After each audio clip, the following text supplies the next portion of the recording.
Welcome, welcome, welcome. Hey, hey, hey. Why Hey, am I muted everybody. again? Hey, love bug, badasses, beautiful souls. How you be? Where you be? What you doing? How you feeling? We got some juiciness to talk about tonight. I think personally. So so we're just gonna dive into it. Old man and Sean should be joining us. Oh well, here's old man. I'm gonna go ahead and get him added in. Because I feel like we got a little juiciness tonight. You know, we got a little sham to talk about. As Gypsy gets her equipment. Listen, if I put myself off camera real quick, I'm gonna be running to get my heat buddies, so don't feel bad. Um, but tonight we're gonna talk about you. You're muted, baby.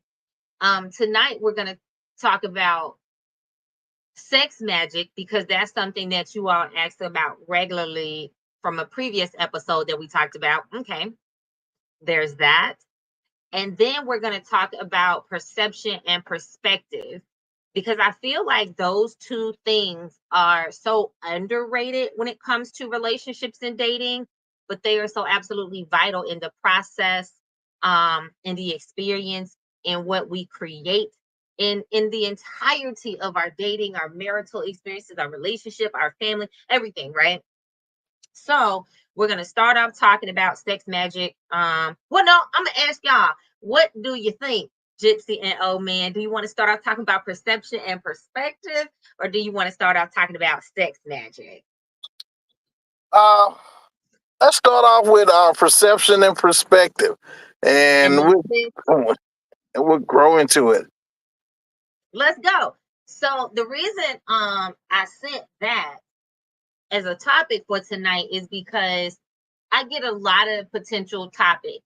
I get a lot of questions and comments that y'all send to us that I don't bring to the light. Some of it's because it's frustrating to me because I'm like, okay, y'all asking the same thing over and over. Is it really that is this big of an issue? Or is it really lack of accountability? And this is not about judging or shaming anybody, y'all. This is like sometimes I really try to sit and think through what's happening. Like, how can we attack it from not addressing your personal question, but how can we attack it as a generalized topic that can truly help you, right?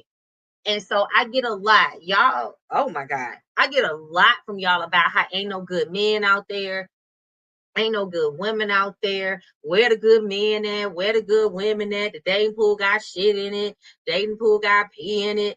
And like all this stuff. And I'm not gonna lie. I mean, it's some fuck ass people out there. I done seen it. I done seen it, y'all. I'm like, oh no. Okay.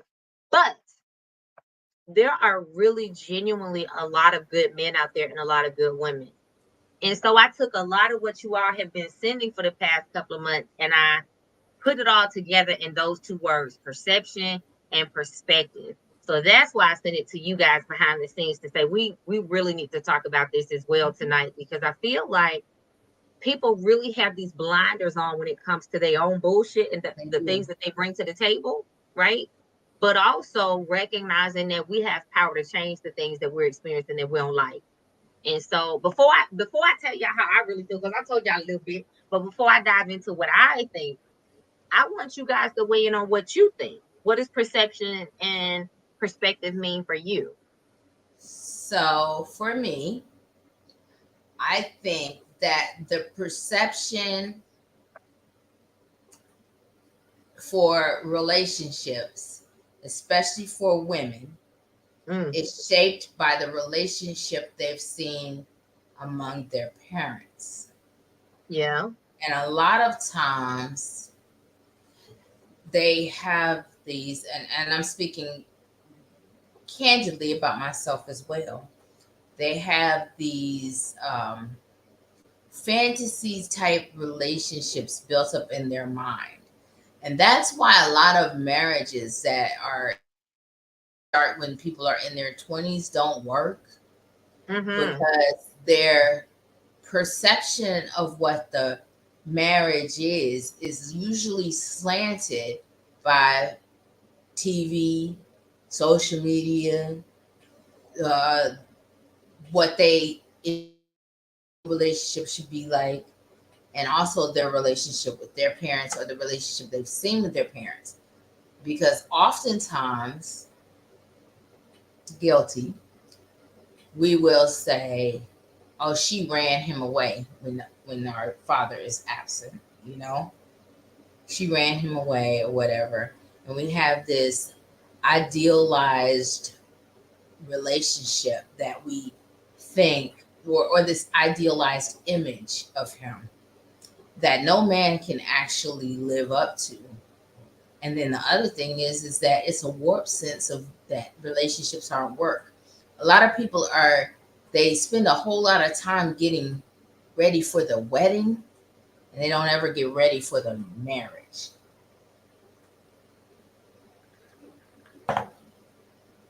That's just my take on it.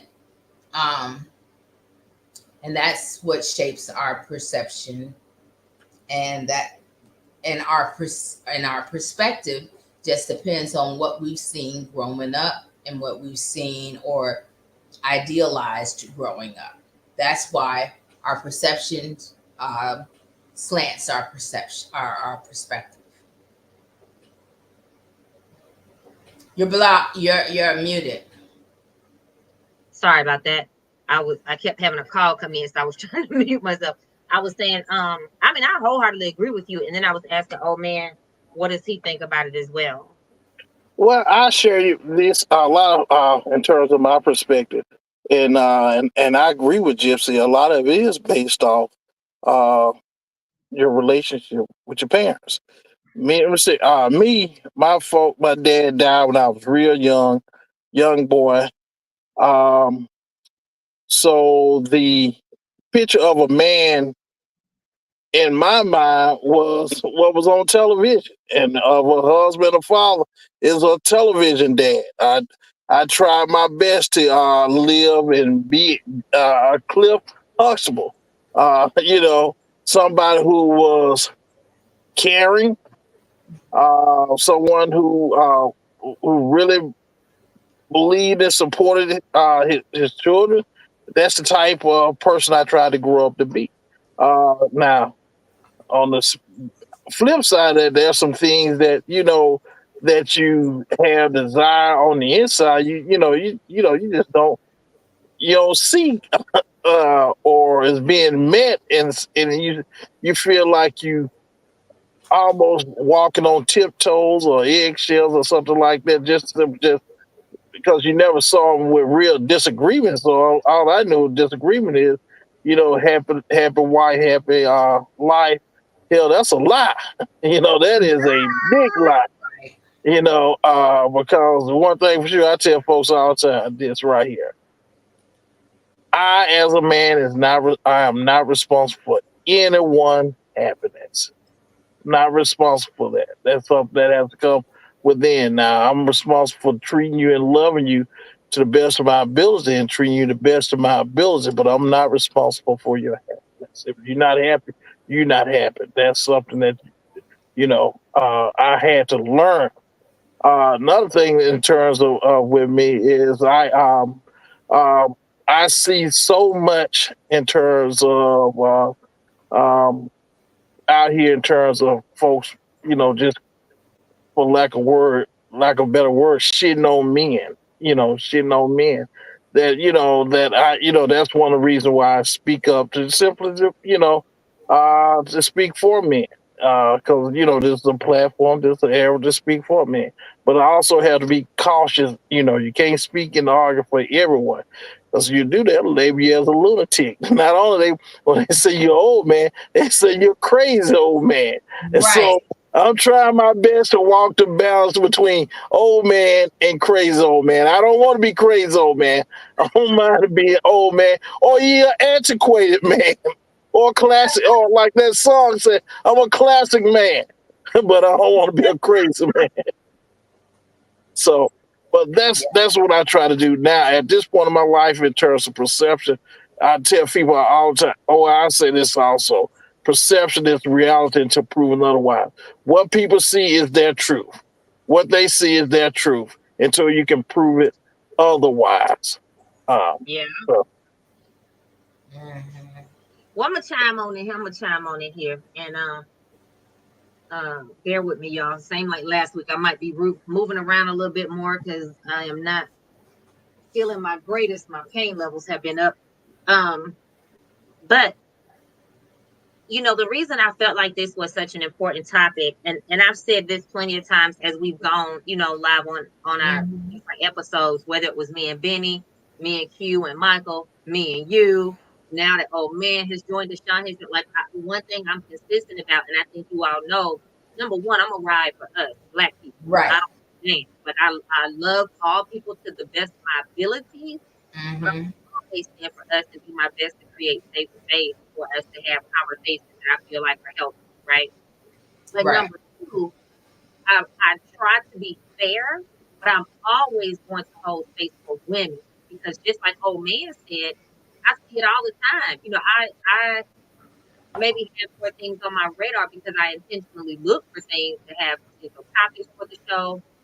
I try to see what's going on out there because my clients bring it up to me and want to discuss certain things that may be relevant to them, based on what they're experiencing. So I try to keep a broad perspective on what's out there. And I see it all the time, these bros, whether they have a podcast, whether it's TikTok or Instagram, bullshit on Facebook. Like, I kid y'all not. Maybe 2 hours ago, I was scrolling on Facebook and one of my friends shared a post that said, "This is why women always need to keep a job." Because this Mm-hmm. anonymous person had sent it's another guy. I think I don't know what his platform is, but I guess he lets people send him stuff and then he posted anonymously. And that's his thing, right? And so Right. this anonymous person was basically like, yo, I asked my wife for whatever it was. He wanted something specific cooked for dinner. And she cooked something else. And this bitch, I said what I motherfucking said. This bitch took that whole plate and says that he threw it in the trash. I know you fucking lying. Like, and his Then rationale. I guess he wasn't hungry then. No, she was upstairs cooking more dinner, according to him. Now, this could have been clickbait. This could have been bullshit. But I know there are really people out there that think like that. His Yep. rationale was, and he said, now she's upstairs cooking me what I asked for in the first place because I'm the man of the house. I pay all the bills. She don't work. I want what I want. She gonna cook what I asked for. And he was like, man, this you got to put a little baby away, Now, some hold bullshit. on now. Hold on, let me finish. I have a question. Yeah, what? Did he ask for this an hour before he came home, or did he ask for this earlier in the day and she decided to make something different? I don't know. There was not a lot of context. But for me, it Okay. don't matter. It really, I don't care when he asked for it. Whether they didn't have the initial ingredients, maybe she felt like she didn't have time. I don't Right. even really matter. The point was she cooked for you. And I would say the Right. same thing if it was a husband cooking for his wife or a boyfriend cooking for his girlfriend and she was disrespectful and threw it in the trash. Like, to me, that's just blatant disrespect. And so, again, I do, and I'm using it as an example. I do know that there are plenty of men that are disrespectful. There are plenty of Yep. women that are disrespectful. There are plenty of people that are parading around as adults and they're really children in big boy and big girl bodies. You know what I'm Mhm. saying? So we can't date based on the facade of what they present to us in the beginning. We have to date and marry based on healing our own shit from the beginning. So that when we approach people, Jason said, yeah, that's fucked up and disrespectful. Man, like I said, that Yep. and I commented on the post and I said she a good one because that shit would have been in his face. I promise you, I would have dug it out the trash on the purpose of throwing it in his face. Because once you disrespect me like that, I'm gonna give it all back to you. And see, that's why I don't put myself in certain situations, right? I don't put my hands on people. I don't play with people like that. Because once we cross that line, I'm not stopping. You go low, I'm dragging us all the way to hell, and I'm gonna keep going till one of us die. Right. Like, just to me, there's a line that you don't cross when you say you love a person. You know what I'm saying? So that's Yeah, why I that's felt real like perspective disrespectful. and perception is key because for a woman to exist in that type of situation, I don't know. It could be that she doesn't have any financial resources. It could be that she's That's abused. financial abuse then. It could be, right? There's a lot of factors we don't know. She may be okay with it and feel like it's acceptable. Who knows? So I'm not gonna fight a battle somebody else hadn't decided is a battle. But this is a necessary conversation, not only about that, but just in general, because a lot of people always point the finger at someone else and like, oh, I dated all these people and all my exes ain't shit. Well, that may be true. They You may the be common denominator though. but that's where I'm going. They may be ain't shit, but there's something in you that is pointing your GPS in that direction to keep choosing that type of person. Man or woman, don't matter.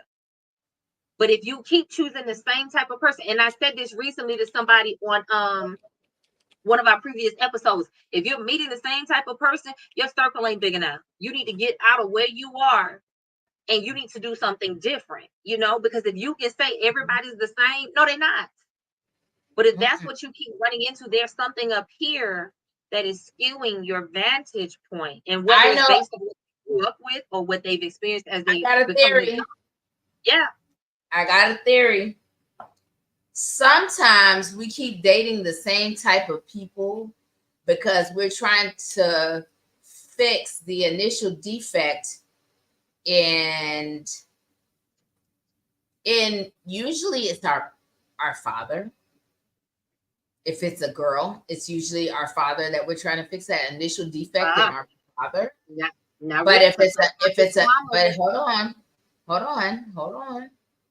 Because now I'm just speaking from my perspective, because this is after I've been in therapy now. Yeah. And so I've been, trying to figure out what the hell, why do I keep picking these needy ass type men? Another reason is because sometimes we need to be needed. And so we have this fear of abandonment. And so we pick people who need us, right? And this goes for men too. And I keep hearing this from my girls that have resources and stuff, that the men often don't like the fact that they have resources, etc. And so they wind up cheating with women who don't have resources and stuff, women who need them, because some men need to be needed, right? And some women don't want to be that vulnerable because of the things that they've seen before. Does that make sense? Oh, I'm with you. I know I don't want to be vulnerable, but I keep getting these damn hobos and shit. Motherfuckers that need. I mean, right. I keep getting these damn needy ass men, and it's almost like I need a fucking project. Well, and I'm like, why do I need something I need to? So I agree with you on that. The reason I said not only men, so for a long time we have pushed the narrative, and I'm not saying that it's wholly incorrect. For a long time we have pushed the narrative that women date and marry their father, or the lack of what they imagine their father to be, or looking for their father. And I do believe in some respect that is true, right? However, a lot of women date from their mama womb, their mother womb, their mammy womb, whatever you want to call it. A lot of women date because of their wounds from toxic femininity. And I've been talking about that for a few years. And when I first said that, explain that for the audience, sis. Yeah.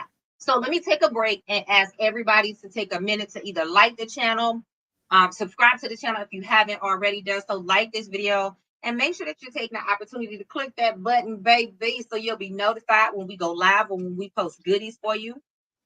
And click the link so that you can grab this shareable link and tell somebody else about tonight's podcast, because I really do believe this is the conversation that we need to be having and more people need to participate in.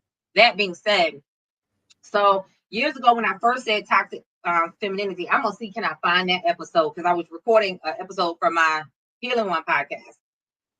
And when I said it, she was like, explain it.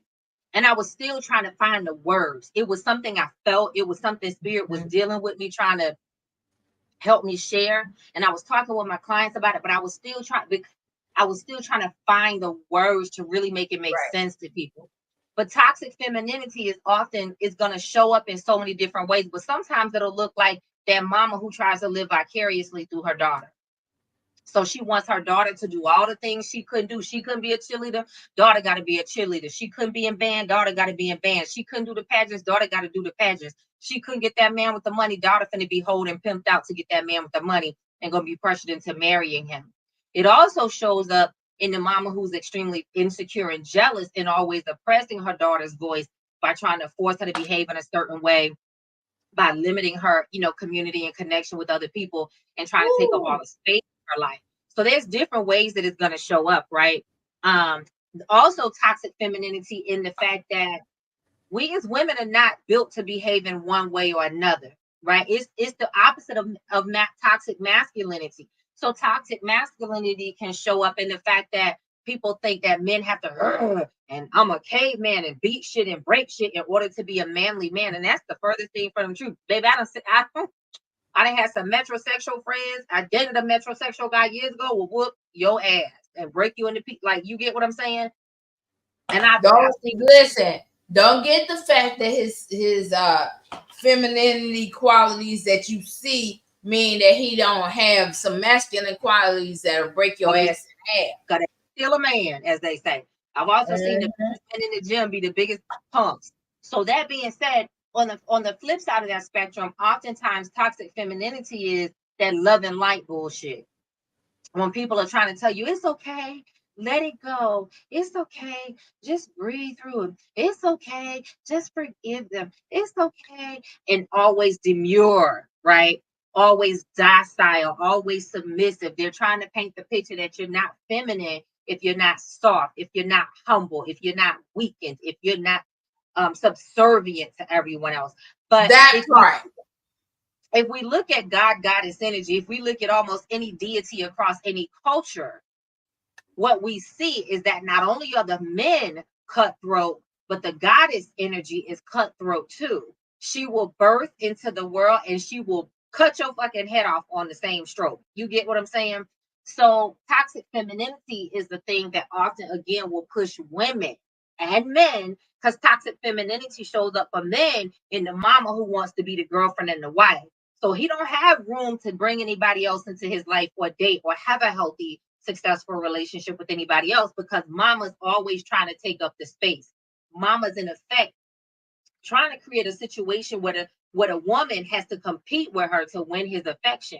And if he, as a man, doesn't have healthy boundaries or has had no one to teach him what healthy boundaries looks like, he'll take it as the outside woman is trying to be disrespectful or trying to replace his mom, or whatever bullshit she's in his ear telling him, because of misaligned and misunderstood healthy boundaries on where your mama's position is and where your woman's role in position. You understand? So there are different dynamics to this thing. But again, it goes back to perception and perspective. Because if we choose not to heal, if we choose not to go to therapy, if we choose not to talk to somebody, if we choose not to look for mentorship from people that are displaying healthy things, from people that are displaying something different than what we want, then we doom ourselves and destine ourselves to keep repeating the same bullshit. And then we say, ain't no good people out there in the dating pool. No, that's exactly right. Because the thing is if you keep dating the same people with different faces, it's you, boo-boo. Same people with different faces, it's you. You are choosing and attracting this type of person because your energy is saying that's what you need. Your energy is pulling that towards you. And I had to get there and realize I be looking for projects to fix up, because that's the energy that I exude. Don't come to me whole. Don't come. No, bitch. Come to me healthy. So I had to get myself in a state where that's what I want to attract. And so I had to change the energy that I put out, because the energy you put out is what you attract. Like I was needing to be needed, if that makes sense. Needing to be needed because of a fear of abandonment.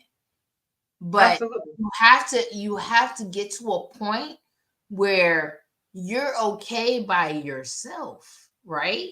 But then you also have to get to a point where these are the things I will not tolerate.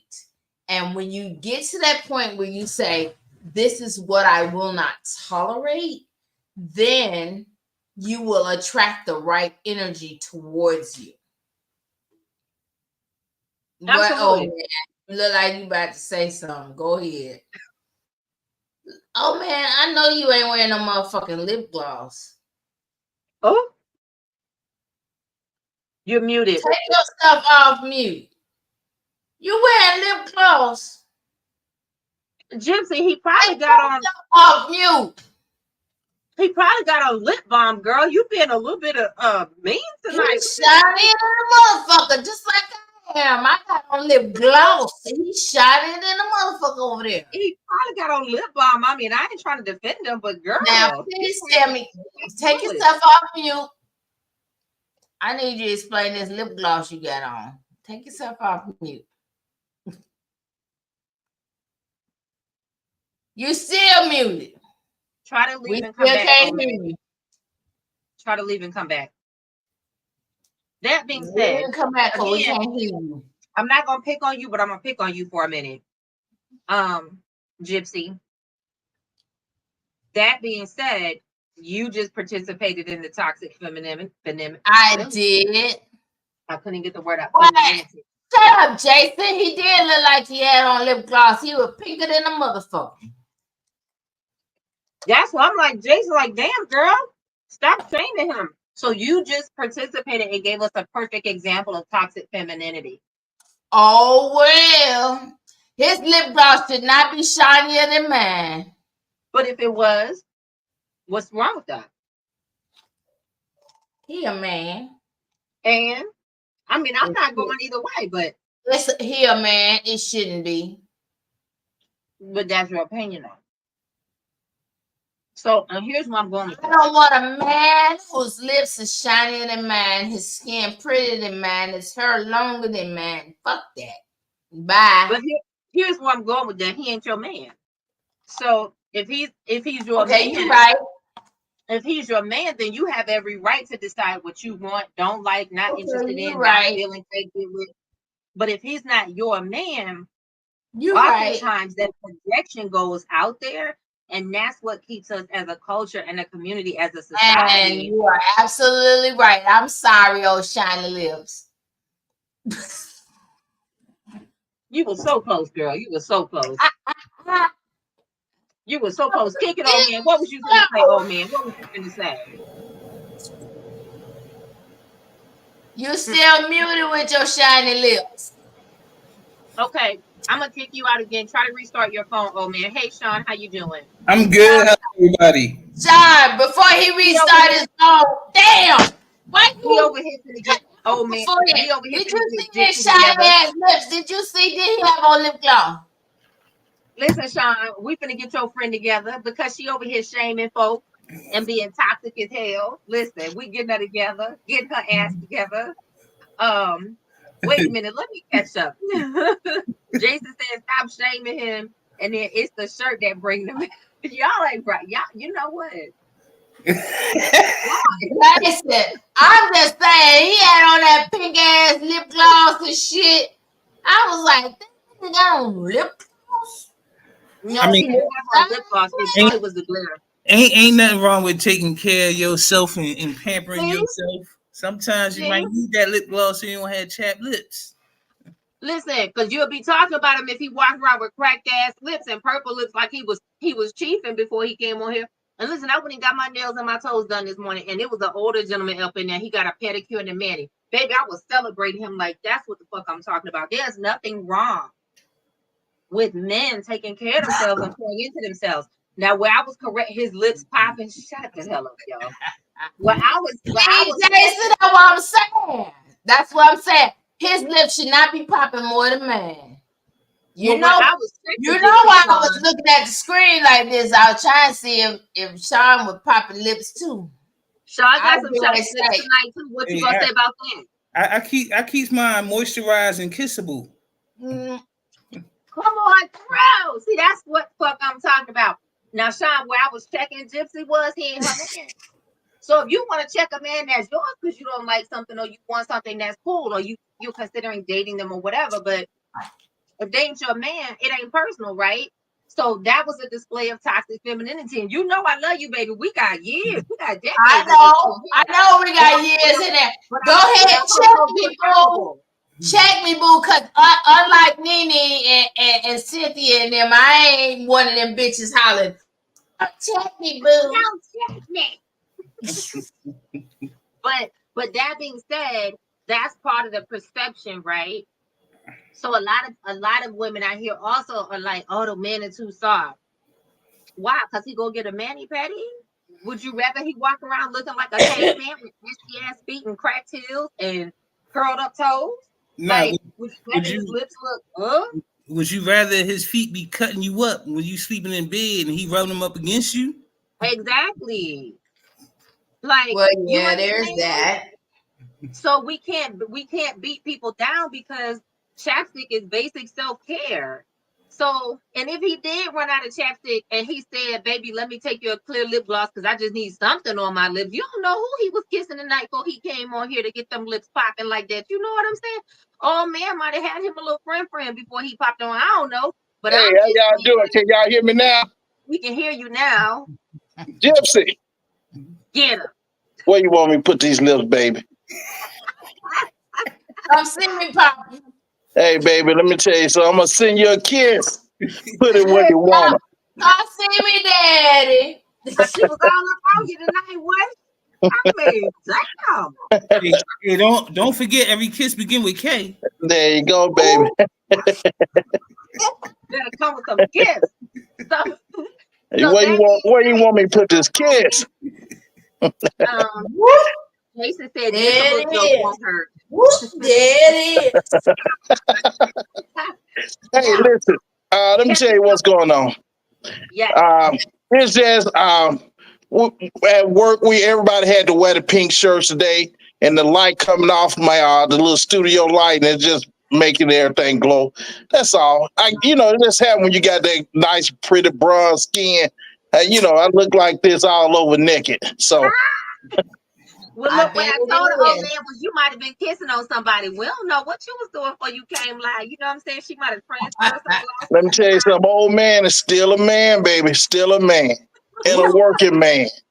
Whoop, there it is. Everything work. Hey, now to catch y'all up, old man, because old man, I want you and Sean to tell us what you think. So tonight, what we started off talking about was perception and perspective, and that really colors and defines how we date, how we engage in relationship, who we marry, who we settle down with. Because the reason I chose this topic again to give y'all a quick synopsis was I get a lot of comments, I get a lot of questions that people send in or message me or text me, and a lot of it is so negative, like ain't no good men out there, ain't no good women, it's shit in the dating pool, like da da da da. And I'm like, okay, sometimes I really have to sit back and ask myself, because I don't want to judge or shame people, and I'm always trying to figure out, is it a mindset, is it a mentality, like what's going on in their experience. And I think all of that can really be categorized in perception and perspective. We are a lot of times acting and reacting based on what we've previously experienced instead of challenging that to create something different. So I wanted you guys to weigh in. What do you think perception and perspective is? How does it play a role in our dating and our relationships? Like, what you guys think? Hey, I'm gonna say this. I'm gonna share this, and I just thought of this. I literally just thought of this right in the past 15 seconds. They may say, "Oh man, you don't need to say what come to your mind like that." But maybe folks should date in their own pool. Now, if you are, in other words, if you're not a good swimmer, don't go jump over in the Olympic sized pool. You need to stay in your own pool. Meaning this right here. If you 40, 50 years old, don't be going no jumping in the 19-year-old pool. That's you in the wrong pool. If you're 60, don't jump in the 20-year-old pool. Now, if you're a big woman, don't go over there to the pool where you got all the muscle bound dude. You're gonna be swimming by yourself. If you're a big man, if you're a big man, listen to me. If you're a big man, don't go over there trying to swim with all the models. You're gonna find yourself swimming by yourself. Now I'm gonna tell you right now, especially if you're broke. Especially if you're broke, you better swim with your. You better swim where you got the most chance of swimming with somebody. Maybe that if you do that, maybe you won't be swimming in a pool of pee. Maybe you'll be swimming. You'll be swimming in a pool of plenty. I'm just saying. Your ass finna get roasted. I already see it coming. You finna get your goddamn ass handed on a Listen, plate. And you know what? It ain't nobody finna stop that shit. You finna get run the fuck hey, over. listen. Okay, Let me tell you I something. tell you what. Look at this right here. You'll be Look at this. surprised how many men like bigger, thicker women, and they may not say nothing out loud, but bitch. You're right. I would be They surprised. like it fluffy. Listen, let me tell you something. You see what Usher got caught with one time when he was I don't know. I don't know. And she sued him because she got she got air herpes from him. Yeah, I But she mean, sued him. Listen. And it was the big girl I don't know. But all I'm saying is this right. First of all, now don't take it as me slighting big women or big men. I'm a big man. Don't take it as me slighting it. But I'm telling you right here, I'm saying this. You got to swim where you got the greatest probability for swimming with somebody else. You don't know what is in the pool with you. I tell you what. Let me tell you something.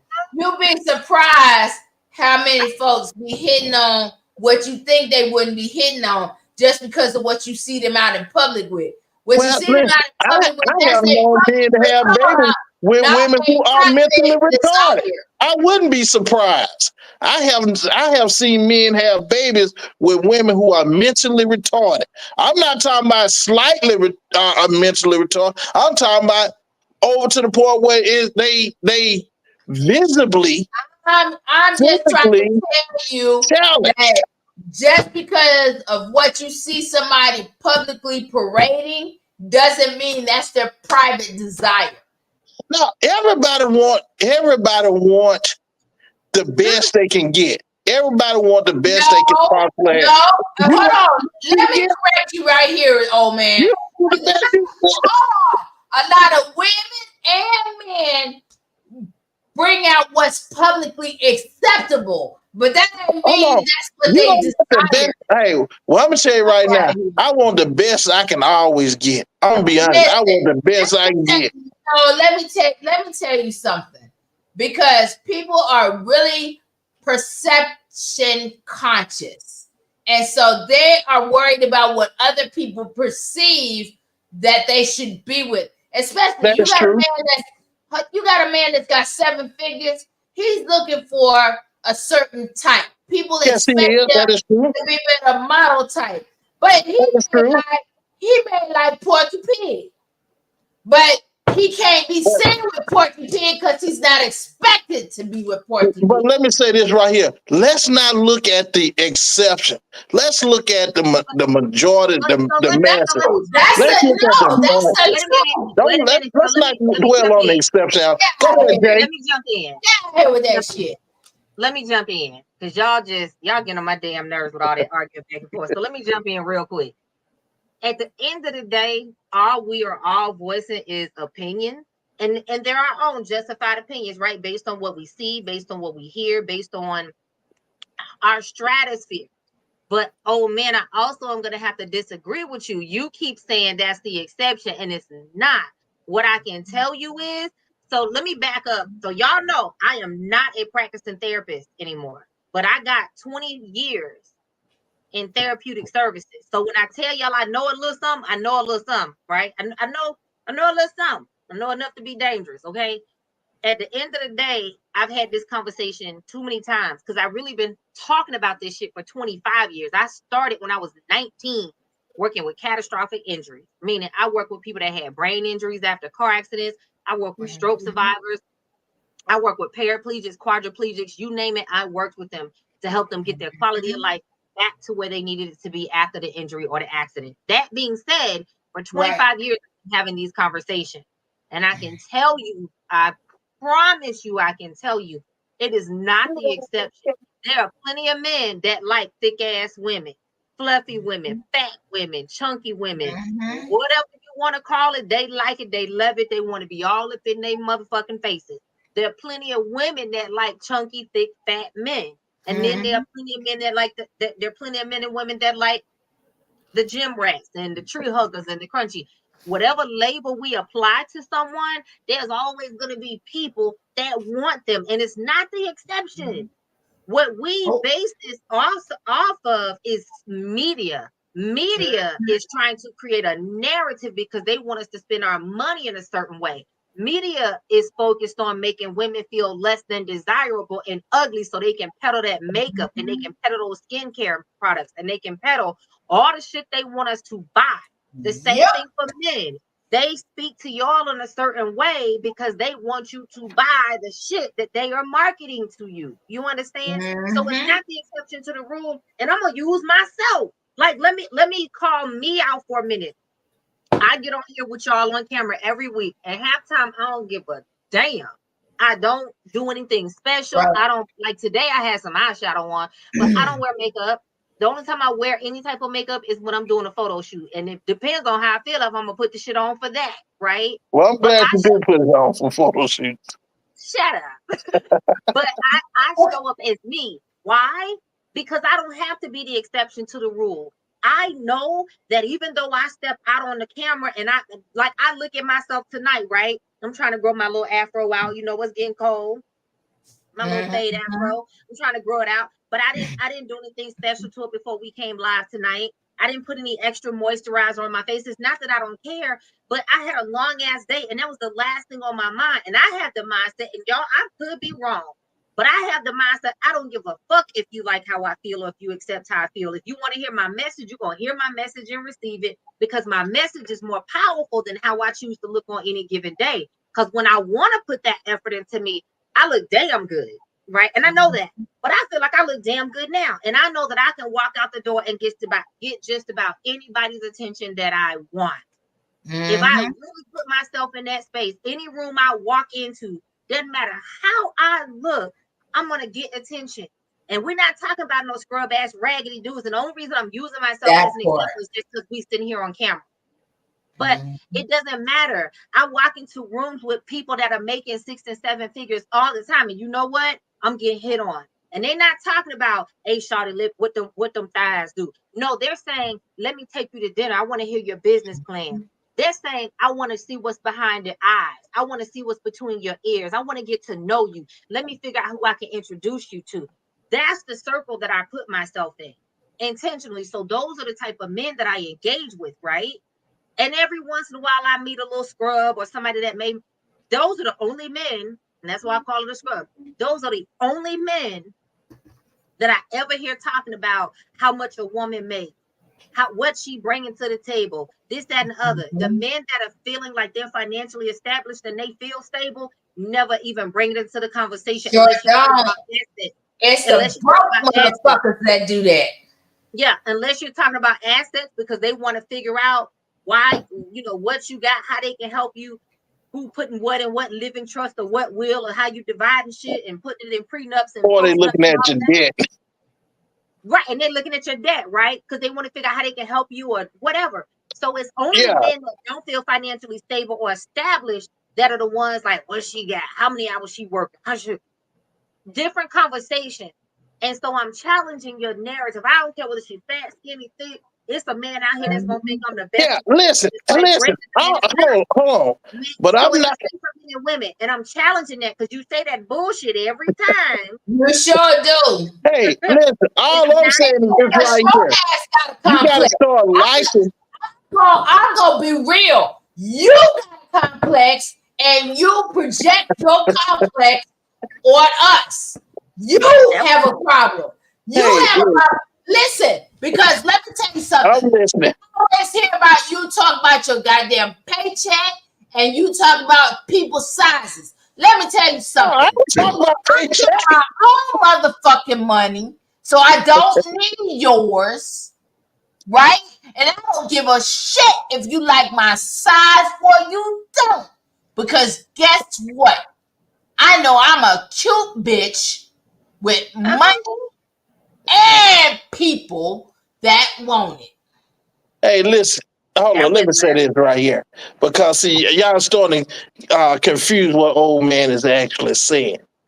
I'm ain't saying this nobody right being here. confused. We're responding First, directly first to of what all, you said, old man. I don't care when it Ain't comes to nobody money. confused with shit. Let's run a tape back. Well, run it back, run like a check. Run that check back. It's You like right. that song said. Listen, you trying to talk like Trump. I didn't Oh say my that. God. I Hey, didn't say that. You're a no, motherfucker liar. You no, didn't no, say don't that. ever compare me to that clown. Don't ever compare me to that. That's exactly what you sound like. I didn't say Okay, that. all right, Hey, all right. So Here that's go enough. Sean. Sean gonna be the That's voice of enough. reason. Go ahead, Sean. Please, That's Sean, enough because of that that left real argument. quick. All you gotta do is look at the old adage. There's somebody for everybody. That's the bottom line. Because no matter what you are, no matter what you do, no matter how you live your life, there's somebody out there that likes it and they And gonna love it. love you. yeah. And All I'm saying is this right here. Like those who like you. Like But them. but That even to increase your challenge that that, increase your odds of finding success. Like those who like you. but even to challenge that, old man, because I do agree with you. We need to go where we are celebrated and not tolerated. I'm big on that. Business, personal, don't matter. Go where people are in love with you as you are, right? And they want to hype you up. They want to help you be great. But at the same time, if you like those who like you, most people would stay in the struggle that they're currently in. That part. Because they're surrounded by people that are oftentimes mimicking that struggle because that's what they know, that's what they've experienced. So that's where we go seeking in order to feel safe. Sometimes we have to jump out of that pool into the next pool in order to find something different and create a different experience. Yeah, that's right. But you go keep in mind the probability, the likelihood when you jump into that new pool, you're gonna be swimming by yourself. but that's Why not is I'm that? telling you. Sean The talking probability, the some likelihood, you'll be no. swimming by yourself. that's Now, not always let's Oh, look at you this right here. Jason, I'm that's just not saying that. You's a lie. that's not always the case because just because you move into a different echelon does not mean there are people in that echelon that don't like you for who you No, are. no, I said, There- keep in mind, I didn't no, say, listen, we're not talking about guys, absolute. I said probability. no, but The there are guys probability. out there that like big women. Yeah, that's man, dude. Like I there, like big. this is just I like like big women. See, like that's where y'all. That's where you get. That's what. Listen, that's where y'all get it confused. just You like think I don't like big women? listen to my whole statement. That's why just like there's rich women out there that like thug cats out in the street. Yeah, a lot of them like that. So no matter what you're doing, so yes, sometimes you do have to step outside of your immediate circle Mhm. to move up or to find somebody that you like. Yeah, I could really rock with this person, but at the same time, don't have those ulterior motives. Hey, Jason, I'll run her crazy, Jason. Who we see? The fuck you will. I Jason, have your ass in a corner sucking your thumb. Don't try it. Jason, Yeah, dang. Listen, okay, so Jason. let's get back on track, y'all. Look Let's at get you. back See on how track. she hot for me? She want me sucking something. Oh Jesus. So let's get back on track, y'all, because Lord have mercy. Now You the see, point we is, dressed alike, Jason. Bitch, I ain't know what you had on. okay, Gypsy, take a breath, I boo. Take just, a breath. I 'Cause he coming for your ain't neck. gonna Take a breath. say. Take a breath, boo. Take a breath. That being said, let's get back on track. Where this conversation started and what I really wanted to impress upon people tonight is that if you want your dating possibilities to change, you have to change. That part. And when you change, your perception changes, your perspective changes, and that is what allows you. That's why I use myself as an example. Mm-hmm. I get women all the time that are like, Jay, I need to work on my self-confidence because I'm not thin enough. I'm not thick enough. My butt too flat. And it's all focused on what they need to fix in order for somebody to want them or to be desirable. That Right. I'm me. I don't give a damn if I'm in sweatpants. Tonight I got on a dress. I might have some leggings on tomorrow. Like I'm comfortable in my skin. And this is what I preach. When you get comfortable in your skin and you fall in love with you, which is going to lead us into the sex magic in just a minute. People ask me all the time, how can I attract in my love through manifestation, fall in love with you?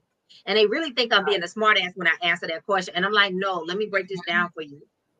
When you fall so deeply in love with you that nobody else can top you in your life, it's not from a place of egotism or narcissism and all the buzzwords everybody wants to use. But when you fall so deeply in love with you that nobody can knock you off the throne in your own life, you become magnetic. Yes. You start to more people that don't need to vibe with you because they can't hold the same vibration as you, and you begin to more easily draw in and attract the type of person that you desire. So this is why healing yourself, changing yourself, changing and creating the narrative that you desire, changing your circles, putting yourself in different circles is so powerful, because the more you do that, the easier it becomes to then see, whether through your spiritual eye or your natural eyes, it becomes easier to see what you want in the people surrounding you and weed out and call in, right? But if you sitting at home talking about all men cheat and all men is hoes and all women is bitches, baby, that's all you gonna keep attracting. Yeah. Like, legit. Like, we up here arguing and fussing, you know, we getting on each other's nerves tonight, and it's only out of love. We all love and respect each other, y'all. So, because I get constant questions about that too, like, y'all okay? I promise y'all, we debrief after the shows. We be good. We are fabulous, y'all. We're like siblings back here. Yes. This is just us sharing our opinion. We love and respect each other.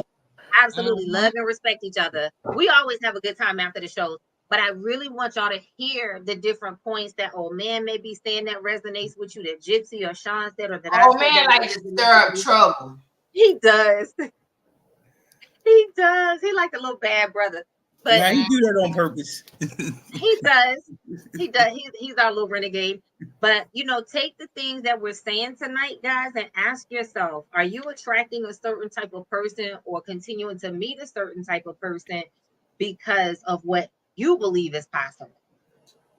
Because of what you think. Because remember what I said, it's about your aura and what you put out. Because a lot of time, like when I found myself always attracting homosexuals, it was because for real. It's because I was putting out that fucking bat signal that said, I have a home. I will help you. I have a home. I will help you. And so I had to think about it. And I was like, fuck, why is everybody got fucking needy? Because, bitch, you put out that you got a homeless shelter you running. Oh, okay. Let me stop doing that. You put tape on, huh? Right. I had the little back that said, I have bed, we'll clothe it and feed you. No, the fuck I will.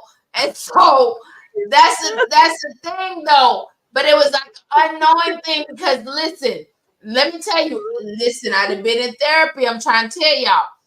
My therapist told me I unknowingly was attracting needy people because when people need to be needed, they listen. That actually is abandonment issues. Like for real.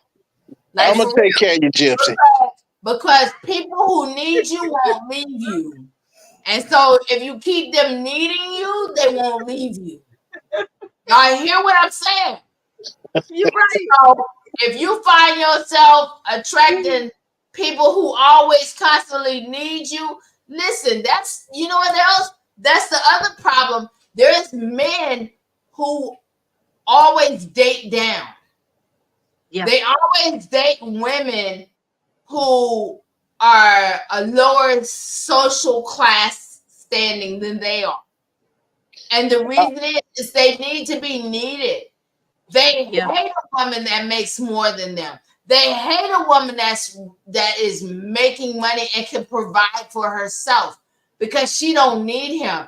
And then when he low-key starts making these comments, calling your ass Miss Moneybags or saying, oh, you don't need me and this and the other, he's competing with you, bitch. He's jealous of you. And he is not the one for you. because he needs to be needed. And so if you need to be needed and he needs to be needed, y'all are not a match. Well, But most men date down. Most men yeah, do date down. Most women date up, that's date up. that's the thing, old man. I had to get myself. That's not true though. I had to get myself together and mentally check myself and say, what is wrong with you about you dating men who need you?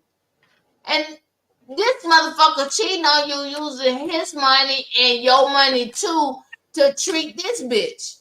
And driving your car to go see her.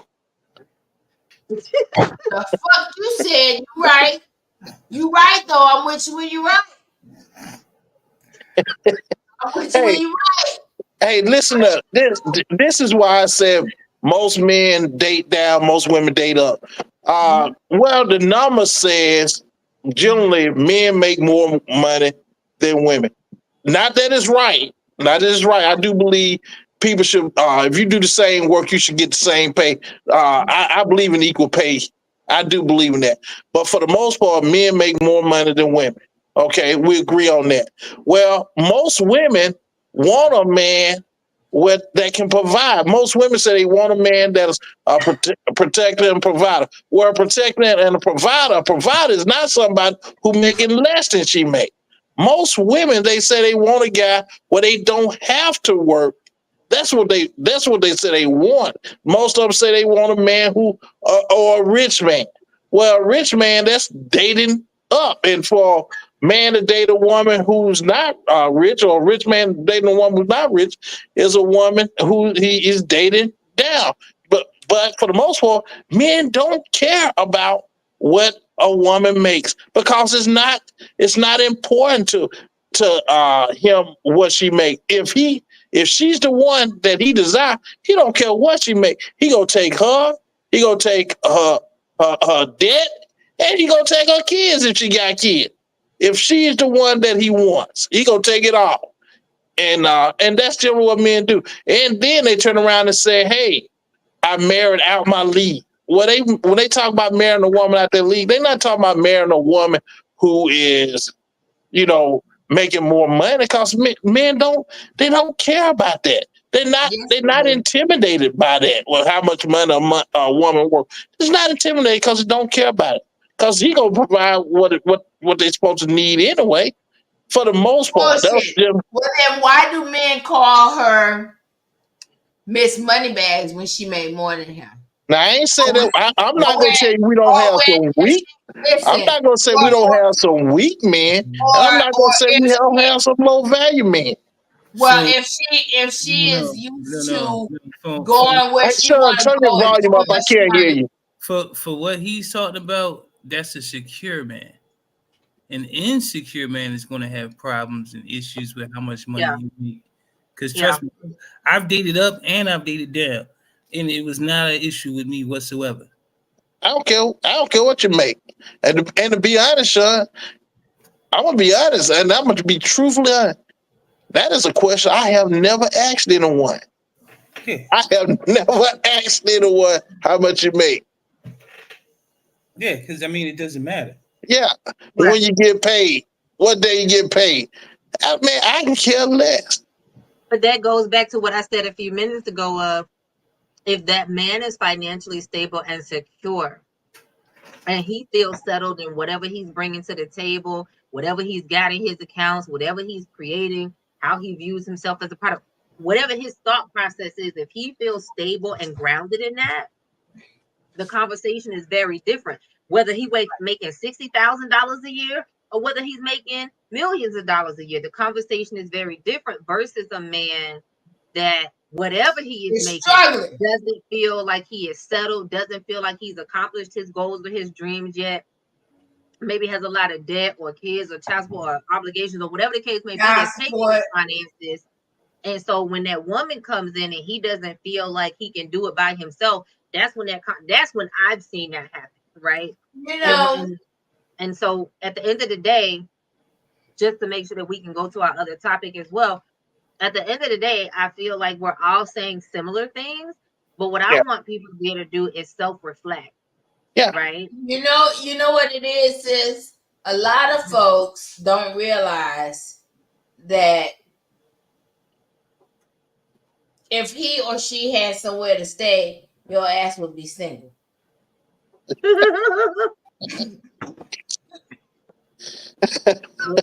My bad. My bad. Did I say that out loud? Was You that Hey, did. I my know some folks like that. that was voice? I know some I'm just folks like saying, that. if he or she had somewhere to stay, your ass would be single. Some folks, they not with you out of love, they with you for help. An obligation. Yeah. Right.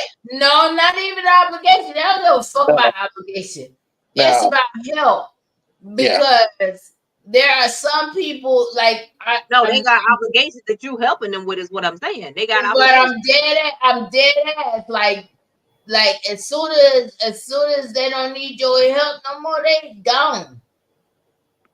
Yeah. Yeah. They gone. And that's a And lesson learned. and you gotta be real with yourself and be like, okay, we don't really spend time together. When we do, we fucking argue. Or he always find a reason to create a argument so he can leave the house. You know what I'm saying? If he always creating an argument so he can leave the house and shit like that, let me tell you something. Your ass is only there for his help. You a fucking roommate. Basically. That's hey, listen. I loved my husband, but I had to admit when the relationship wasn't working anymore and I was a roommate.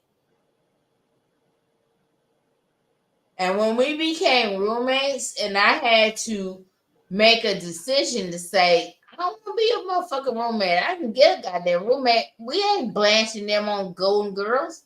Fuck out of here. All But right.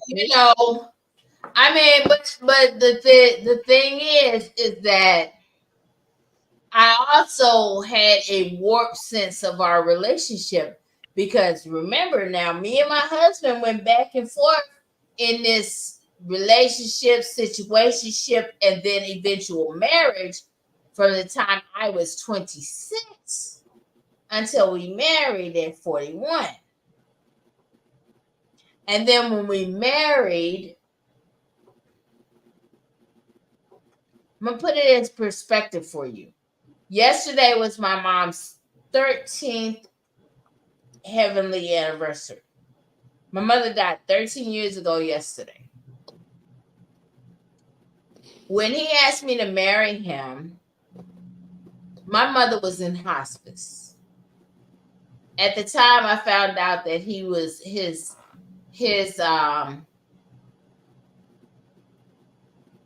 fidelity was questionable. But he asked my mother while she was in hospice. I didn't want my mother hanging on because she was worried about me being alone and being not able to handle her death, right? So I did it. Even though I had doubts, even though I had proof that he was still roaming the streets, that kind of stuff, right? But I did it anyway. And then end up in divorce. But the thing is that the love for him I had at 26 was not the same love at 41. But at the same time, I tried to turn it into the same love at 41, right? And you have to be honest with yourself. As what part did you play in the demise or the unhealthy turn of events in your situationship? I'm not even going to call it a relationship. It's a situationship. And I'm honest in saying that because I was grieving. I loved who he was when I was 26. I didn't really, I mean, there was a reason we were back and forth between 26 and 41. But I didn't even acknowledge it because at the time, at 41, I was grieving my mother, who had not left here yet, but had a timestamp on her forehead that said 6 to 9 months. And so, what she was saying about perspective and perception, acknowledge that sometimes our situation clouds both our perception and our perspective. And sometimes we also romanticize our relationship with whomever it is that we are with or were with at the time, and we try to turn what should be a lesson into a lifetime. And that's what leads us also over into sex magic, because a lot of times sex magic plays a perspective into that as well, because when you try to take what should have been a lesson into a lifetime, sex magic comes into play. And Jasmine is going to lead into how sex magic does come into play in those situations. Thank you. But before you do that, Gypsy, appreciate what you shared with us. That was really totally honest, what you did, and I appreciate you doing it. And everybody else, make sure just go ahead and hit that like, share, and subscribe button. That was some real powerful information you shared, Gypsy. And go ahead, Jazz. Well, before you get into that, I just want to say, Please. my grandmother told me something a long time ago that stuck with me throughout my lifetime. It may offend some people, but I don't care. An idiot makes the same mistakes. A smart person learns from their own mistakes, and a wise person learns from other mistakes. Ooh, Just carry that with you. Just carry that with you. That part. thank you for sharing that. So Gypsy, I can identify with it. First of all, and we were talking about this before we even went live. My heart is with you as far as that's a lot to navigate. No matter how we view death and grief and all those things, sometimes different dates hold a lot of significance for us, and so that's a lot to be sitting with and processing through and working with, right? But I can also understand what you're sharing as far as the grief process. And ironically, that was the not same, but similar experience I had with my ex-husband, because my friend, and I promise y'all, I'm saying this in all sincerity. I'm not saying this to be funny. But, when everything was said and done and I decided I want a divorce, this is not what I signed up for. I don't want to be here. And I left.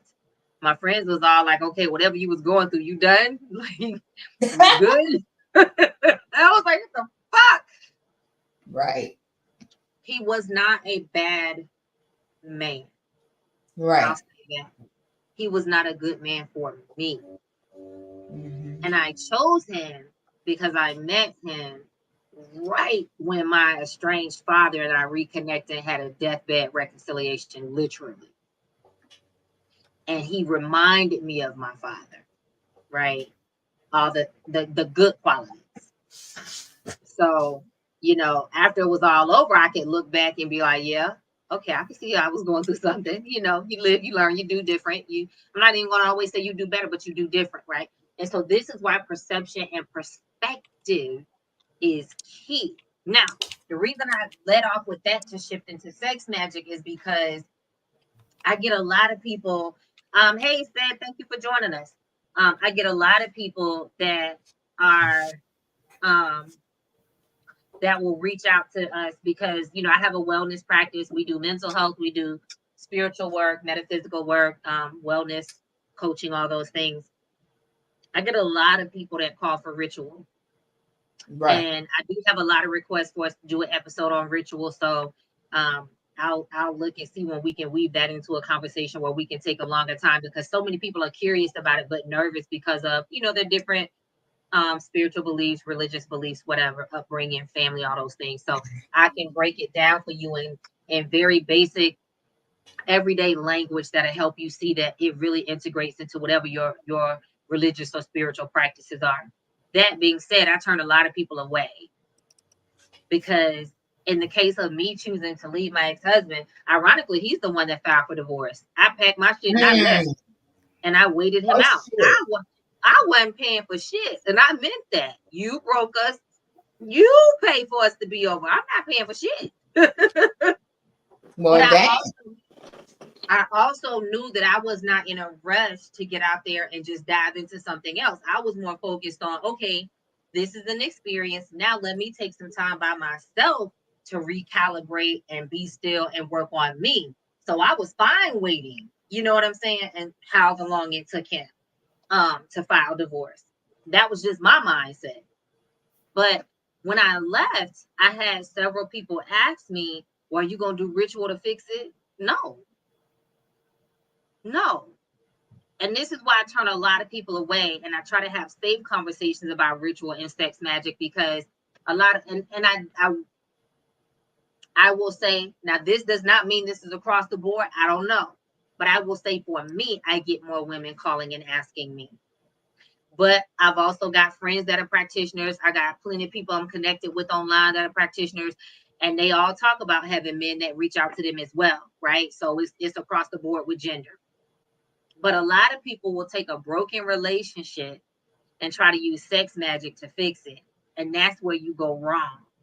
So you can't use sex magic and ritual to try to keep somebody that don't want to be kept, to keep somebody that don't need to be kept. Sometimes, like Gypsy said, let me grab my charger. Sometimes, like Gypsy said, we try to take a temporary situation and turn it into a lifetime when it was supposed to be a reason for a short-term season, right?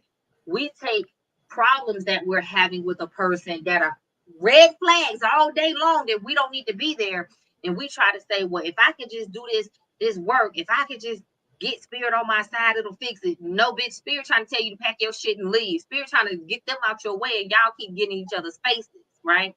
So sex magic is not to be used to keep a person that don't want to be kept, or to manipulate a person against their will. And this is where it goes left and it goes wrong, and it gets very dangerous. Because when you try to bend a person's will to yourself, you now make yourself subject to however that will bends back, right? What are some safe ways to practice sex magic? One of those being communication with your partner. Everything is always first spiritual and mundane. Or should I say both spiritual and mundane, meaning everyday life, real world, earthly. Communication. If you want to practice sex magic with your person, communication is key. Number one, you should be talking to them and they should be talking to you. What is the reason that you want to do it? Because all sex magic is ritual. All ritual is doing something to create an expected outcome. Let me go ahead and demystify that. It's real fucking simple. You practice ritual every day when you brush your teeth, because most people brush on the same side at the top or the bottom and then move through their mouth in the same manner every single time. If you really sit and think about it, right? Pay attention next time you do it.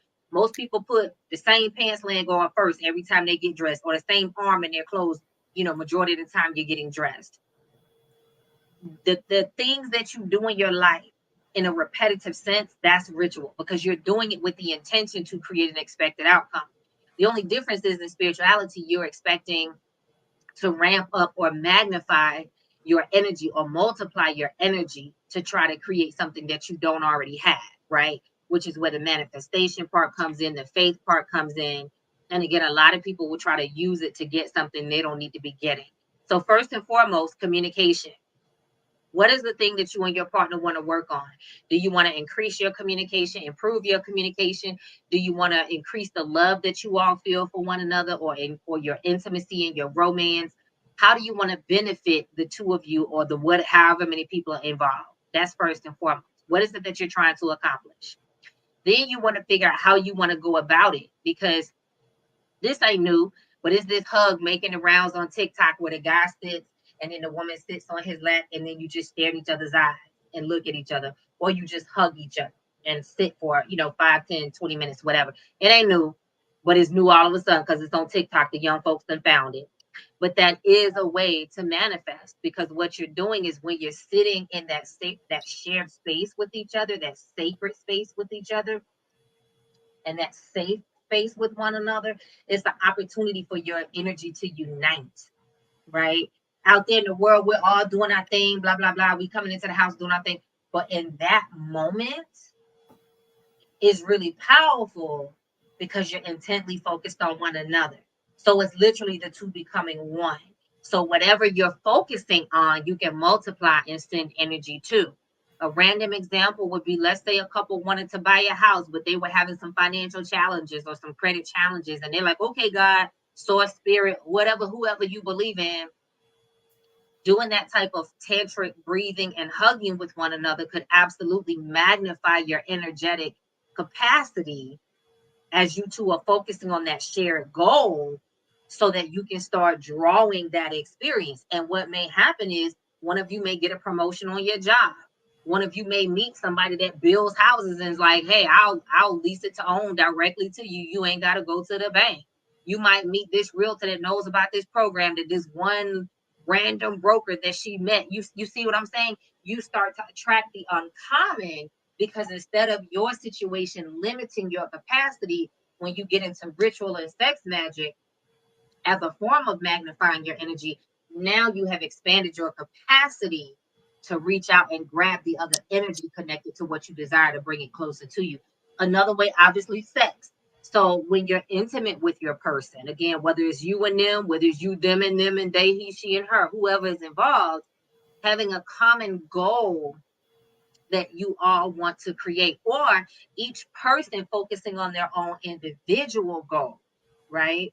Keeping it in mind while you're engaging in your physical intimacy with one another, because sex is pleasurable, intimacy is pleasurable, physical touch is pleasurable. When you feel good, your energy is able to expand really easily, and you have more space to hold for the thing that you desire. Does that make sense? Instead of being so compartmentalized and so compacted. So when you focus on, let's see, me and Boo Thing, and Boo Thing is like, hey, I need to get this 6-figure loan because I need to buy these properties and renovate this house and flip it and blah, blah, blah. And I say, you know what? I really need to expand my wellness practice and I want to get an office. We can have different things. But when we come together in that shared space, that sacred space, we're both holding space and uniting our energy, ideally, so that we're expansive. And all energy does is magnify and multiply or constrict itself, but it's always in motion. So you're either pushing away because you're constricted, like they said, a closed hand don't get fed. You don't lose anything, but you can't receive anything. So you're either compacted and constricted, you can't receive anything, or you create this experience where your energy starts to expand and other things can come in and connect to you. If it's a space where, because I get this question, well, what if it's my F buddy, my friend, my sex partner, whatever? I don't really want to tell them all my business. That's okay. By engaging in sexual activity, ideally, you already have consent unless that person has told you no. So you don't necessarily have to tell them. You can keep it to yourself, but you're still engaging in that pleasurable experience. Now, here's what a tricky part gets. Because you'll have people that ease into that vampiric space where they're trying to leech and pull energy from another person without their permission. And we've all felt it. You've hung around your friend, or you've been around the person you was dating, and every time you got around them, you just felt a little less great. Every time you got around them, shit went sideways that you was working on. And it's likely because that person was leeching from you and pulling from you and you didn't recognize, right? So it's the same thing in sex. You should both be giving. But if you were trying to use sex magic to unethically pull from that other person, you may in fact get what you want, but you probably won't be able to keep it because you're going to have to do so much work to keep sustaining it and protecting yourself And again, everything operates in reciprocity and cycles. So when it comes back with that clap back, is that clap back coming to help you or to slap your ass because you was doing some fuck shit to somebody else, right? That's what you have to be mindful of. So I tell people, you don't have to tell them what you're working on. Just use the pleasurable space that you're creating, that shared experience, that consent. But be mindful of your boundaries and their boundaries, that you're not sucking and pulling and leeching from them, whether it's a vampiric energy or succubus energy or incubus energy or any number of labels that we can put on it. There are different ways that we can identify it, but just be mindful and respectful of your own boundaries and theirs, and understanding where you end and they begin, right? Another way to practice sex magic, and I think I shared this on a previous episode, is holding space in your mind, in your thoughts, in your being for the thing that you want. And right when you get to that place of orgasmic experience that you about to shoot off like a rocket, either just hold it in your mind so intently and focus on it and visualize it, or you can speak it out into the ether. So when you're feeling like, oh my God, I can't hold it anymore, you shout it out into the atmosphere, right? Now, some people feel weird doing that. They feel, you don't have to. It's based on your comfort level, right? I've seen it work in all kind of cases where you talk to the person, where you keep it to yourself, whether they're your friend or your man or your woman or your hubby or your girl, whoever, whatever. But at the end of the day, again, it should be about consent, because all too many times I see people be wanting to do some fuck shit. Well, I'm just gonna do this love spell and I'm gonna do this. Okay, I'm not doing it for you, but have fun with that. And then they come back to me because they want me to fix the shit when they done got their ass beat. Right? So sex magic can be a beautiful thing, and we'll talk about it more. I'm shortening it because we did go longer tonight than I had intended. Gypsy said, not me and Sean laughing at the same point. Yeah, I mean, the reason I was laughing is because, I mean, at that specific moment, you definitely got to communicate, because you can't just be sitting there and busting and be like, "Oh yeah, brand new car," and they be like, "What the right? What the hell are you talking about?" Right. That's something they gonna be like, do I need to commit you? Do you need help? Do I need to call your people? Like, what's going on? That's something you should definitely talk about. And I get this question all the time. Well, how do I tell them? You open your fucking mouth and you know how I started the conversation? Hey, boo. So I want to manifest some shit, and sexual energy is really powerful, and so is orgasmic energy. I know you don't believe in all the shit I believe in, but I believe in it. So can you hold space for me with this while we're doing this? And he was like, yeah. Look, listen, I always feel like this, and this is what I always tell people that I'm in a relationship with. I need you to be my rock in my safe space. Yeah. Which means I can come to you and talk to you about anything and everything. Yeah. And even if you don't agree, we can have an adult discussion about it without having an argument about it, because it's not, I'm not ever coming at you. I'm not ever, trying to fight you. I'm just trying to let you know how I feel about certain things. Mm-hmm. So absolutely, if you can't have that adult conversation with someone, you definitely do not need to be with that person. That is not the person for you, right? I be saying this and folks be like, that ain't right. Listen, I stand firm on it. If you can't talk about, this not saying you got to tell them all your deep dark secrets and your skeletons all the time. But if you can't talk about the things that matter to you with your person, you have chosen wrong. Yeah. And you also have to check yourself. Is it that you truly can't talk to them, or that there's something within you making you feel like you can't trust them? Is it your own insecurity? Because they make readily be available to you, right? So we have to look at it. I don't know, sis. I don't know now, because sometimes you want to give people the benefit of the doubt. Like Sean said, you want to give people the benefit of the doubt, but sometimes that ain't your person. And you be trying to make them your person because you really want them to be your person. Yeah. And the problem is they're not receptive, they're not supportive, they're just not. But those are the things that a lot of times, unfortunately, we try to give a pass on and say, well, maybe, it was the wrong time, or maybe. Well, see, that's not what I'm saying, though. Or maybe. No, but I'm saying that's the thing that we as humans do. We But give see, that people goes back to what passes. Sean and I were saying of sometimes you choose incorrectly and you need to choose a new damn person. But that's not what I was saying. Right, but Sometimes we need to get in between. that's the problem is we give people too many passes Yeah, when they don't need a pass, they need a fucking exit ramp. But that's true. to Gypsy's point, that's how we're programmed, Yeah, and Right. and we got to get out of that programming. But yeah. oh man, you wanted to say something. What's up? Yeah, well, I will say this right here. A lot of time I don't speak about stuff I really don't understand. That's what makes me look a whole lot smarter. But I did do just a little bit of research, and I know about this magic. That is perfect when Jips was talking about, them guys that's making love for a spot.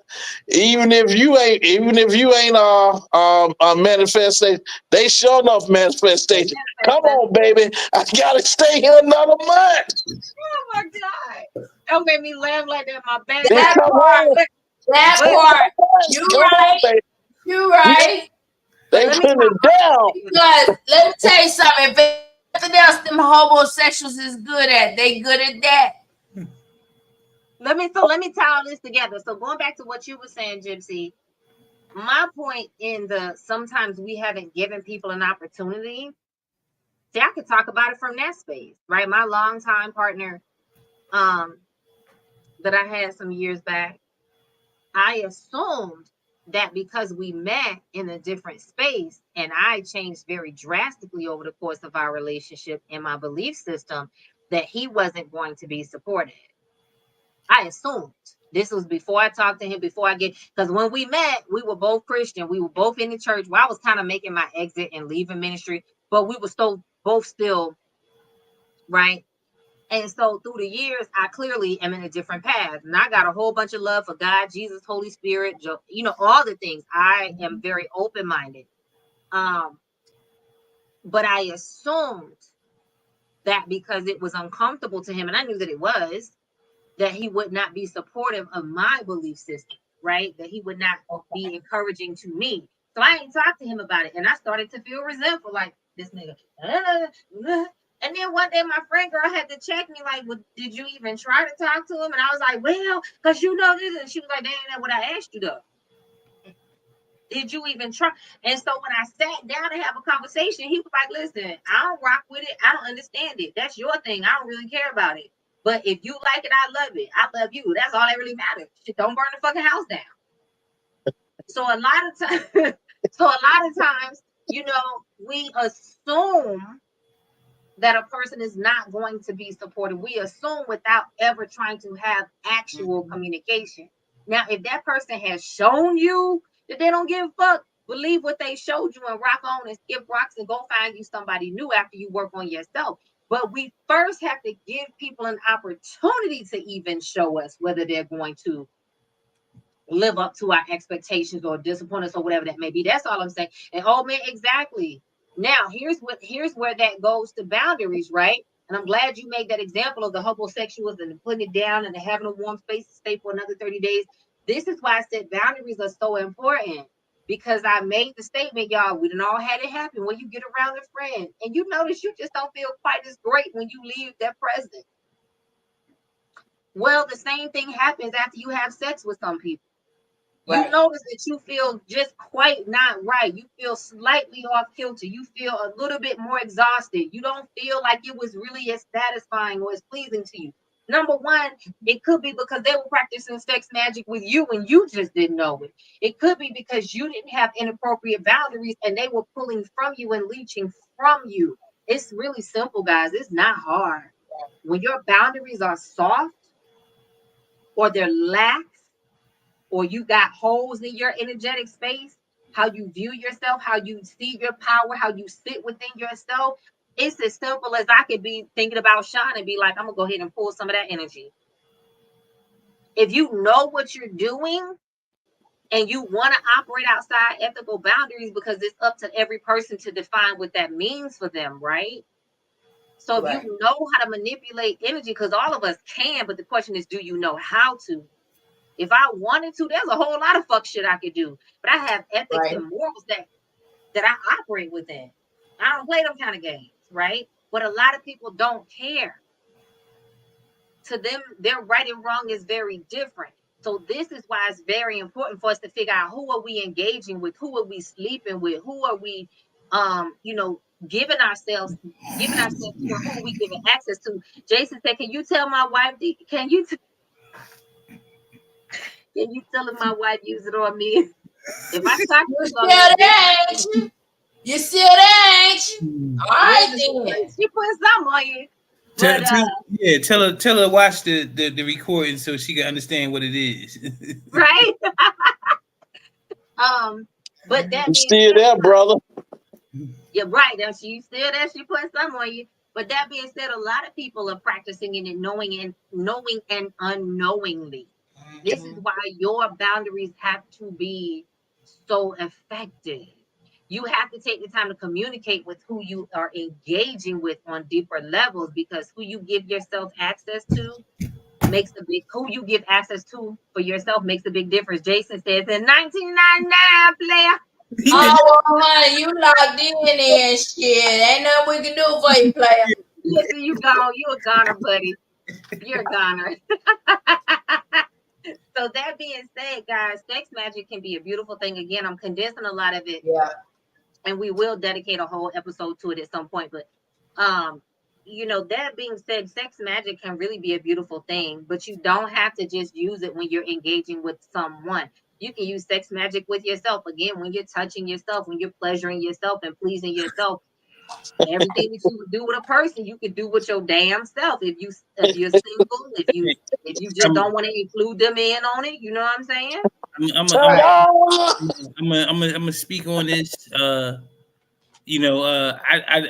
was unaware of sex magic until I came to this podcast. All I know is I just normally put that ass to sleep and go about my business, get a sandwich, then I go to sleep. But I got a boy that I try to explain to him, like, experience an orgasm with a woman until you experience with yourself. And he's like, what are you talking about? I'm like, dude, I mean, when you're doing the things that you do with yourself, if you can't achieve an orgasm through that, then you don't really know your body, and you can't even please a woman because you don't even know what pleases you. Mm-hmm. So you have to explore yourself and know what it takes, because I mean, I'm not trying to get too graphic or too into it, but I could take a whole half hour by myself before I reach that point. So, if I could do that by myself, think about what I'm gonna do with a woman. Mm-hmm. And if you get to that point, but at the same time, dude, you can't be doing it every single day, like, because that's just crazy. Because, like, okay, I understand you had those feelings, those emotions, you want to go ahead and release, but at the same time, you gotta have some self-control. I mean, because if you don't have self-control, how are you moving through life? Tell me, it's not a pandemic. We're not locked down anymore. Exactly. We can get out.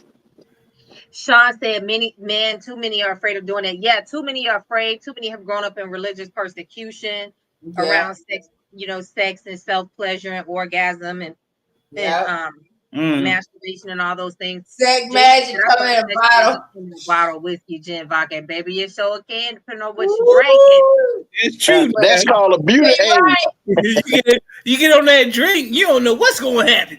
Hey, that's a beauty aid. So as I wrap us up, so we can go ahead and bring us to a close tonight, the thing I want you to take away is this. Again, it's called sex magic because sex is going to be involved, right? Again, whether it's by yourself or with a partner or multiple partners. But there are plenty of ways. There's 1,000 ways to incorporate ritual into your life, into your day, to include manifestation into your daily experience as well. So Sean said, too many should have been evaluated as kids, which is why they don't know self-control. That too. And a whole bunch of people should have just been damn swallowed or flushed and not even be here. I'm gonna stand on that too. So, but everybody serves a purpose. I'm joking. Everybody serves a purpose. So that being said, I'm not for tonight. She joking, but I'm not. Swallow, swallow, bitch. Swallow, That's, swallow. that's I thought they was gonna say too many should have been swallowed. That's A what lot I I'm of not said. gonna say what an old swallow. lady had told me. Said That's what I was said. Too many should have been swallowed or flushed. or take it That somewhere part. else. Or taken somewhere else. But that being said, guys, I really hope that you will use tonight's discussion to check yourself, to self-reflect. What is your perception? What is your perspective? How is it influencing your relationships? Whether it's your bestie, your family members, your man, your woman, your boo thing, your doo-wop, your shorty, whoever. And are you engaging in sex magic and maybe don't realize it? Maybe it's being done without your permission. Maybe you've been doing it and crossing some boundaries and you want to kind of pull yourself back. Or maybe you want to be more intentional about it so that you can use that energy, because sexual energy is so extremely powerful, right? And so why not use it? We're constantly manifesting, whether we mean to or not, by Right. what we think, what we feel, what we do. So why not take an opportunity to be in more control? Sean, what were you thinking? You said you were thinking that. What were you thinking? Why not take an opportunity to be more effective in what we're doing and how we're engaging by being intentional about it, talking to our partner, or at least holding that intention for ourselves if we're choosing to masturbate and self-pleasure, right? We'll continue to talk through this and figure out how it makes sense to weave it into some future episodes. Sean, I think that you're an old man, because I think that is a topic men need to talk about in more healthy ways instead of all them bro Right. podcasts where they be bashing women. I think we should hear from the male perspective on finding balance with self-pleasure and learning your orgasmic experience in order to know how to engage with and please a woman. So what I heard y'all say was we're going to dedicate another episode to just that and focus on that I conversation. mean, That's And, not we and definitely from can. what I'm Well, thinking and what I'm hearing, yeah, we don't need a correct me whole if I'm episode. wrong, 'Cause I can tell you that 5 minutes. a lot of men engage in sex magic as manipulative tactics. I mean, well, Maybe. I guess that's what you heard, but that's not what I was saying. That's not what I heard. Yeah, what I was Shut saying, up, old man. what I was saying was, man should know himself first. And honestly, I mean, my whole belief is you don't need a woman. You may want a woman, you may want to be with it, but you don't need a woman. And we don't need a man either, as long as we got the rope. And hey, I can't speak from that point of view because I'm not a woman. All I can say is I agree with you if you say that. Long as we got the rose, we don't, because the rose Yeah. do everything that a man can't do. No, it can't. No, I can tell that lie. No, it can't. Listen, It I can't. don't need no man to survive like in my everyday life, but I want a man because And that- ain't no toy that I done came and- across and- that can replace a real life warm man. Like I I don't ain't want no more kids. I don't And need no motherfucking headache. and- All okay. I want to do is get that and go to bed. Hey, And, Gypsy. and that's fine, but a rose can't. Yeah. You about to got me but a rose can't make you feel like I can make you feel. That's all I'm gonna say. Wait a minute. That's all I I'm gonna say. just want that and go to bed. Any woman, it may get you there faster because I'm gonna take my time because I want to make sure you enjoy it, but That's what I'm talking about. Yeah. it can't make you feel. Yeah, like, I don't need all night. Go to bed. it can't make you feel like I feel. Even if I just use my fingers, it still can't make you feel like I make you feel. Because the way a man to make you feel. Not only will you feel good going to bed, but you'll feel excellent waking up in the morning. Listen, it ain't that. I don't care what nobody say. Like I said, in my everyday, just to survive life, I don't need a man, but I want a man. I desire a man because to me, there are just certain things that can't be replaced. You know what I'm saying? Black men are amazing. Men are amazing, but black men that like just ain't nothing else that can top that. And that was my point. Like I don't know now. When you got a headache that come with that shit, I just want to don't need a woman, but yes, he wants a woman. That was my point before. Yeah, Gypsy I'm with you, cut me Sean. off. But I'm with you. And I think you're saying the same thing. Like black women are amazing. That's only That's right. one that's in touch with themselves. Wait a minute. If they not in touch with themselves, then they always chasing after I'm something. in touch with myself. Yeah, Me and Rose, we in touch with ourselves. Okay. All right. Okay, so Gypsy. Jason said, I need the woman. Oh, that's that magic she put on me. That's what I'm talking about, Jason. Listen, it ain't nothing that can replace that warmth of that body, that pulsating heat, man. Come on through. Gypsy catching her own spells. Sean said, I'm here for a good time, not a long time.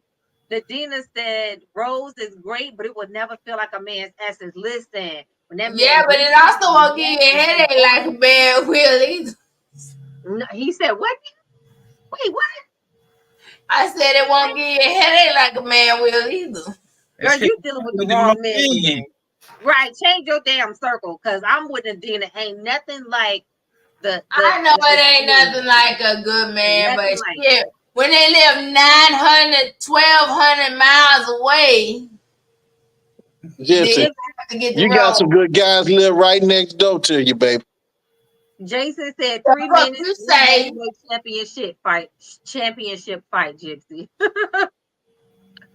Oh God. Okay, that being said, we're gonna go ahead and call this to an end. Is there anything else y'all want to put on the table before we close it out, guys? We will see y'all next week. Same bad time, same bad channel. Like, share, subscribe. That's right. And we did forget to ask you what you were sipping on. As y'all can see, I'm gonna tell y'all because it was actually pretty good. So I done drank it on now. But I actually filled this cup up because it was tasty. I actually filled this cup up almost all the way up. Then I added a little bit of apple juice and some cherry flavor and ice. And it was actually really good because I was just focused on hydrating because I do have training. Huh? What was it? Just talking about the ice in the cup and the cherry. What the fuck was it? That was fucking water, girl. That's what I said. She had too many Rolling Rocks. I was double fisted over this bitch. You was drinking Rolling Rock and peppermint vodka. Okay, so for the people in the back that's fucking clueless like Gypsy ass tonight, some lemon water.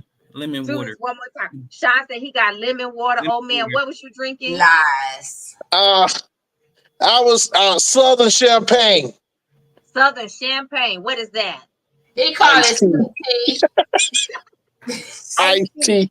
Okay, and what I did was because I'm hydrating, I was focused on water because I got to get up for training in the morning. What I did was I filled my little cup out with water, about that much. Okay, then I added some ice and a little bit of apple juice and cherry flavor, like how you add to your mix. Oh, that's cool. Yeah, I added just a little bit of cherry flavor. Oh yeah, a little bit of flavor. Sean Izzo. Yes. Go vote, people, please. Yes. Listen, I went and early voted. So up here in Maryland, we only have 1 week of early voting. I did go early vote last Friday. The line was long, but I did it. I did the damn thing. But go vote. Let your voice be heard, because if you don't vote, you don't count. And also shut the fuck up for the next 4 years if you don't vote. Power to the people. Complain about a motherfucking thing because you ain't said nothing because you didn't go vote. So I'm just saying. Fruit punch for him. But yes, we're gonna end it right there. Y'all, please use your voice, vote, find out where your local precinct is, where your voting poll location is. If you don't know, call and ask, or get online and do a quick search on Google and ask. You don't have a ride there. A lot of times people are volunteering, groups and organizations are volunteering to pick you up, schedule with your friends, do whatever. I literally have training that day until 3:00, and I'm gonna be getting in my truck after I take the dogs out the potty and going and finding my little place to go vote, right? If you really want it, you figure it out and you make it happen. So absolutely. And if you work for a corporation, find out the rules and guidelines so you can make sure that you can go vote, because you can take some time before work or after work to go vote. So make sure you get on the bus. There's there also Lyft and Uber are offering free rides, and so are some of the local precincts and stuff around the country are offering free rides. Y'all need to find out how to get there. No excuse. Go vote. Hey, I want you, all my Democratic friends. I want you to get out there, and I want you to vote early and often. So get out there, vote early. And up in Maryland, there's a charter referendum on a lot of the counties where they're trying to limit term limits, because there's a lot of people that don't have to live in the county to vote for shit, or to be like the overseers of your county, and they're over the roads and all that stuff. They don't actually live here, so they don't give a shit if your roads is fucked up. Yeah. Put Now that my Trump supporting friends, we care about you too. So don't even worry about showing up. Don't vote.